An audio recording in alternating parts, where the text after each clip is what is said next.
My question is this, that every time or anything that I want, anything at all, I create it. Literally, I feel like I'm one of the most lucky people out there. And I was just saying, I tell people, I literally go running off cliffs and know that the net's going to appear. And it happens time and time and time again, and I feel so fortunate to have that. And I also know that something really big is getting ready to happen to me, and something that I've wanted for a long time. And I feel like I grew up Catholic, and so I have this Catholic guilt, or at least that's what I blame it on.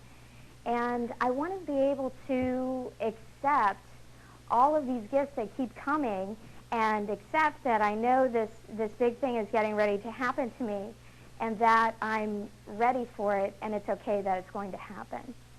Does that make sense? It does indeed. We want to give you something here that will help you a great deal, because as we hear you talk about coming from a Catholic background and all of that guilt, I want to say to you that everybody comes from some background. In other words, everybody that's standing here in the powerful now came from something that came before.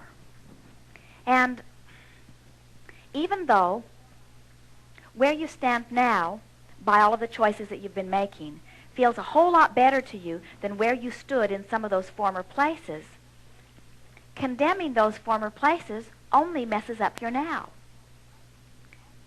What we're saying to you is, you came from a glorious background that gave you stability at the time. It gave you a format to move from. In other words, you don't have to feel angry about it or wish that it had been something different. It was the platform that led to where you are now. And so as you stand in your now and you say, I'm in such a good place, and I feel appreciation for everything that came before, because all of it was part of it, even the contrasts that didn't please me shot off rockets that are partly responsible for where I am now.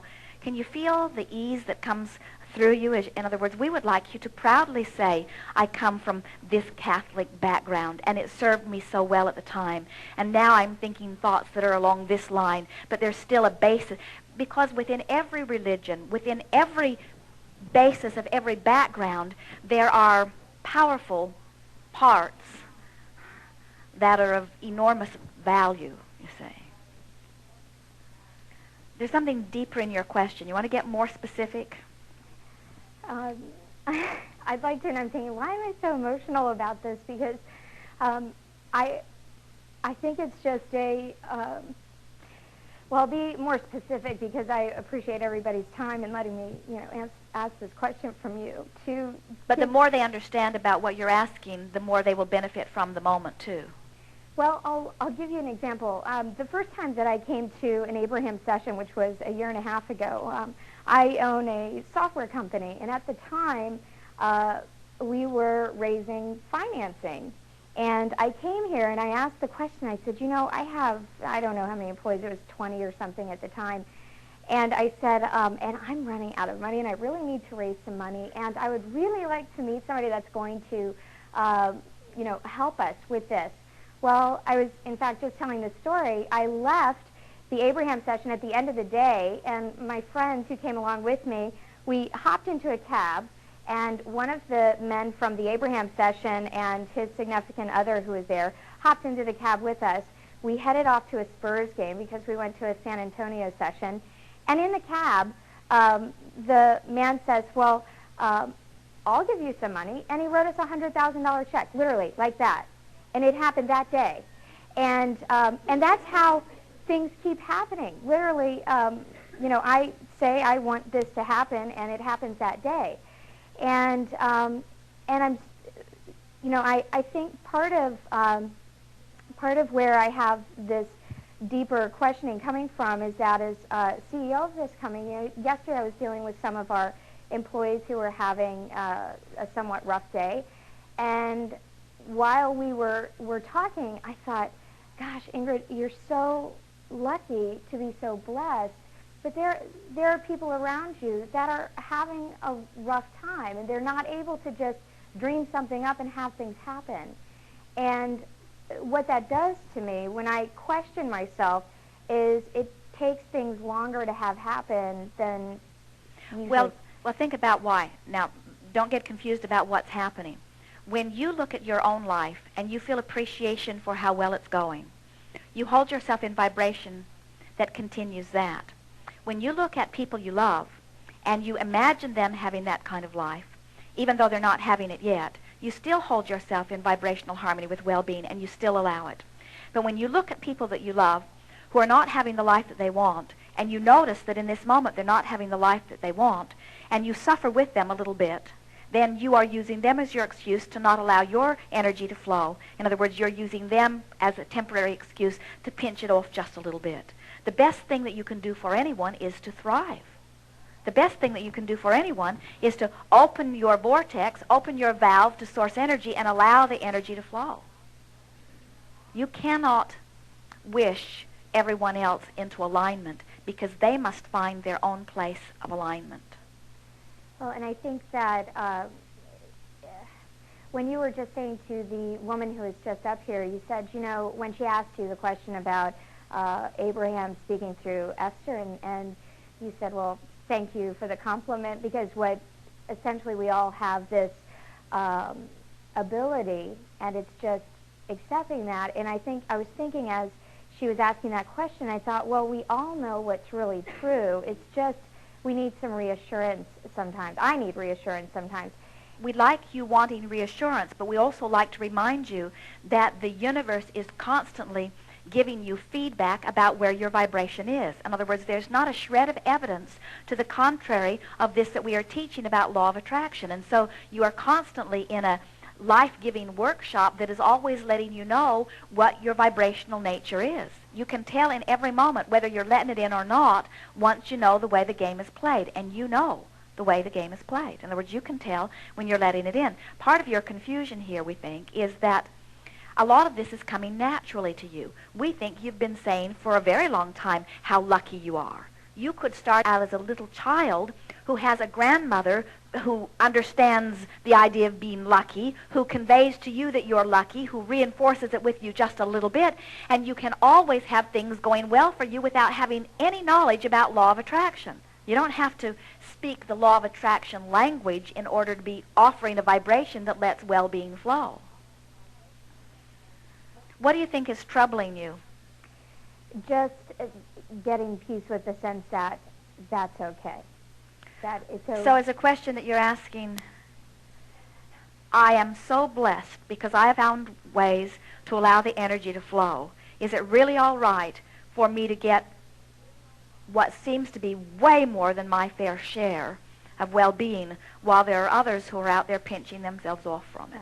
And not that I don't have a bad day. I don't want to leave the impression that every day is like Oh, well, this, now you're but trying to justify for the benefit of the others. In other words, No, I do have bad days. we understand what you're doing with that. In other words, you're not wanting people to see you in that light of perfection too much, because it's hard for a struggler to appreciate a lucky one. There's a little bit in there. And we would like you to never feel any desire whatsoever to express anything about your bad day, because your bad day is such a freakish anomaly in the scope of what your life really is, you see. We never hear you say, well, I've been well for so long, I think I'll be sick for a while, to allow more sick people to be well. I heard that there are 100,000 really sick people in my small community, and I've been so well, I've made a decision. Call someone up, I'm going to be sick so they can be well. Silly, isn't it? It's not related at all. There is well-being, and you're letting it in, and whether they are or not has nothing to do with you. There is abundance. There is well-being of all nature, and as you let it in, it has nothing to do with what anybody else is doing. We think this is the heart of your mild struggle, and we think what we're going to say to you here is at the heart of the remedy for it. So just relax, and we're going to ramble just a little bit here. You've heard us refer to law of attraction as a manager who understands your vibration and understands the vibration of everybody else and puts you together in a perfect dance. So when you have a business or a corporation or a project, there are many different facets of it that need to be answered by many different talents and many different willingnesses. As you look at the balance of your planet today, every day, Jerry and Esther appreciate those who work in the food service industries, and those that repair the highways, and those that build the buildings, even though they don't want to do any of that. And as they feel appreciation for the variety of talents and willingnesses, the universe then can yield to them whatever is necessary to augment their experience as they are moving along. Now, if they were to sit in a restaurant and feel guilty that they are living this extraordinary life and that there are cooks in the kitchen having to cook food, or waiters having to bring the food to them, they could use that focal point as their excuse not to allow their own well-being to flow. And nothing would change for those people, because those people are at the vibration where that is the best suited thing for them right now. Some of them, it's a perfect vibrational match to what they want. Some of them, it's not a match to what they want, but it's a match to what they believe. But Jerry and Esther don't have to orchestrate that, because law of attraction is the manager that is orchestrating all of that, you see. So as you realize that there are people who are working for you, who are very happy working for you right now, who are in the process of working for you, launching desires that will later be satisfied outside of your work environment. But right now, the law of attraction has put them with you because right now they are a vibrational match to you. What troubles you is that sometimes they are a vibrational match to you, and that's why you're all together, but then they're speaking their discord, which makes you think that you've done something wrong, or that you should free them, or that you should teach them something different. And sometimes it's a little bit of a struggle, because if all of the people who are working with you were vibrating exactly as you are, they would not fit in your life. If you are the creative genius of an organization, you don't need 20 creative geniuses. You need somebody to run the computers and somebody to do the accounting. You need people that are at different vibrational places that all work together with you. And we think that your struggle has been, we can feel a large part of it at least, is that you're trying to find their places for them, and that's not your job. Your job is to stay true to your desire and let law of attraction bring them to you at the perfect timing. And it's going to be a passing parade that moves through your experience. You are an uplifter, and everyone who interacts with you will benefit from the interaction, whether they stay with you a week or a month or a year or 10 years, you see. It's going to be a passing parade. And we think you are sensitive and you care very much how they are doing. And because you care very much how they are doing, you listen too much to what they are saying. And then it takes a toll on your vibration. And then you feel a little resentment about that. That's sometimes not a very good day that you were describing there. That's what's at the heart of that. So are we unraveling this a little bit for you? That's very helpful to me. That's very helpful. So what you're wanting to do is just love everybody that interacts with you on a daily basis, no matter how personally involved with you they are or how peripherally involved they are. Everybody is coming to you. The law of attraction is setting it all up, you see. The efficiency of the people who deal with you, even in places where you go only for the first time. Everything is orchestrated by the manager called law of attraction, and your vibration is what is setting all of it into motion. So everything out there, as it is affecting you, is a reflection of the vibration that you are emitting. That's why we encourage you to spend more time focused upon your dream than upon the reality. The reality gives birth to the dream, but the dream is where you're wanting to put your attention. Thank you. It's very helpful. Indeed.